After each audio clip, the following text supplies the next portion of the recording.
27-year-old Jacob Jamal Woods is behind bars after he assaulted his girlfriend. During the early morning hours of Sunday the 7th of April, the pair were travelling to Jacob's home in Baton Rouge, Louisiana from New Orleans.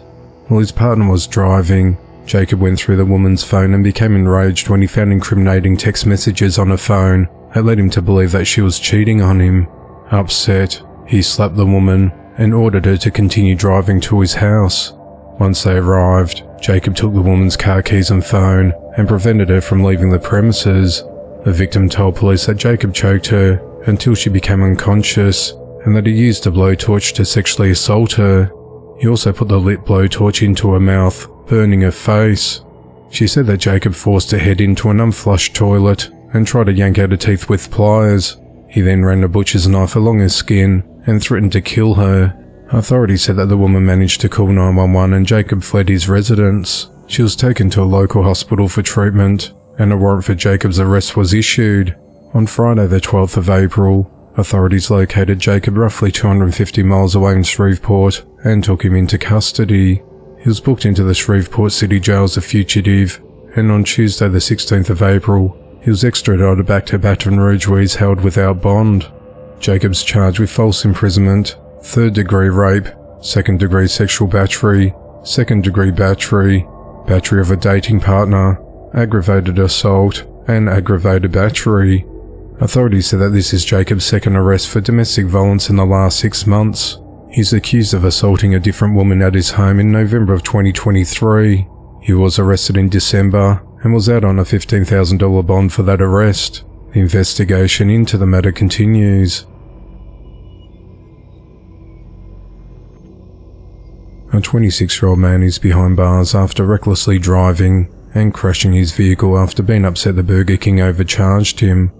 At just before 8 p.m. on Friday the 12th of April, authorities responded to 499 University Boulevard in Bowling Green, Kentucky in reference to a hit-and-run collision.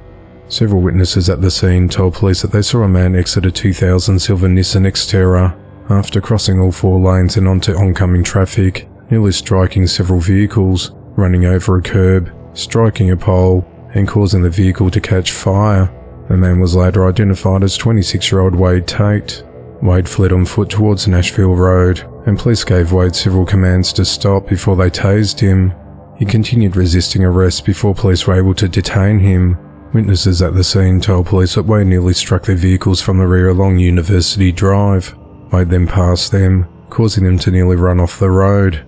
He also got in front of the vehicles and slammed on his brakes.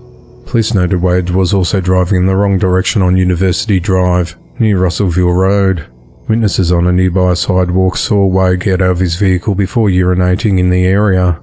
He later told police that he did that to put the fire out. Police said that Wade gave them a blank stare when they first made contact with him. He appeared to be intoxicated and called an officer his mother several times. He continued to ramble and not make any sense.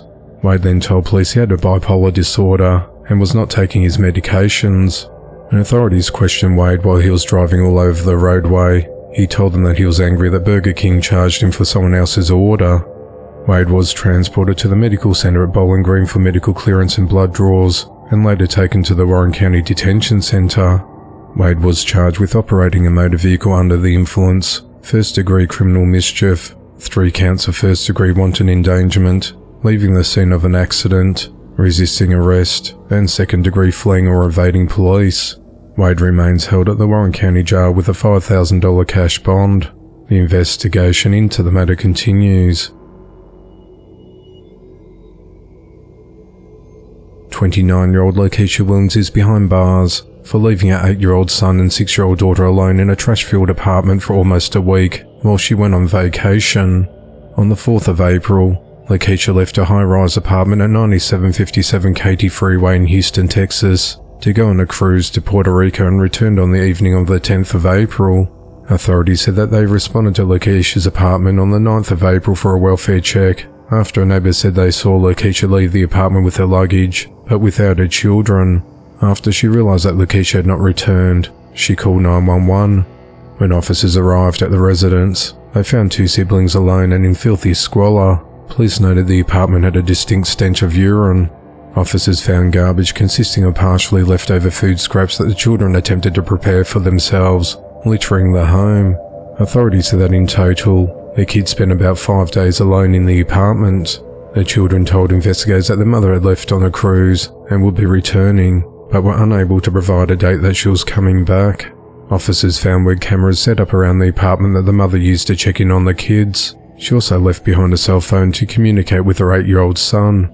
After paramedics on scene deemed the children to be in good physical health, Child Protective Services handed them over to their aunt's custody. Authorities said that when they first made contact with Lakeisha, she was uncooperative and kept changing her story as to where she was. She later told investigators that she paid a cousin to look after her children, but he took off with the money and left the children behind. Lakeisha was arrested at her apartment on Thursday the 11th of April and charged with abandonment with intent to return.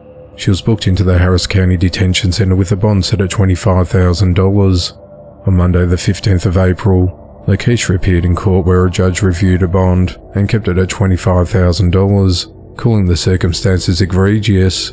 A protective order was issued that prevents her from communicating with or being near her daughter and son. The investigation into the matter continues. 27-year-old Brianna Lee Schroeder is behind bars for stabbing a 63-year-old man while he slept. And just after 1 p.m. on Sunday the 14th of April, authorities responded to an apartment at 16 North Main Street in Aurora, Minnesota on reports of an assault. When officers arrived, they found a man whose name remains anonymous, laying on the kitchen floor screaming and holding a bloody towel over a 1-inch stab wound to his abdomen. Medics arrived at the residence and treated the victim, before airlifting him to Duluth Hospital where he's recovering. Police at the scene identified Brianna as a suspect, indicating that she fled out the back door before police arrived. After spending several hours searching for Brianna, K9 units tracked her down coming out of the woods at 4:42 p.m. She was reportedly naked, had superficial scratches across her body, and her lips appeared blue from the exposure to the cold weather. Brianna was taken to the Northern Pines Medical Center before being booked into the St. Louis County Jail. In a statement given after Miranda warning, Brianna allegedly admitted to stabbing the man who she called the devil. Police later found another witness who reported he had been in the living room with Brianna and 2 others while the victim slept in his bedroom. He said Brianna had a knife and was making concerning statements, prompting the witnesses to begin planning to take the weapon away. However, before they could do so, Brianna went into the bedroom and the victim was heard yelling. The witness said he went in and found the suspect holding the knife. He told her to leave, which she did. Police have not released a motive in the attack or the relationship between the suspect and the victim. Brianna is charged with first-degree assault and remains at the St. Louis County Jail on a $300,000 bond. The investigation into the matter continues.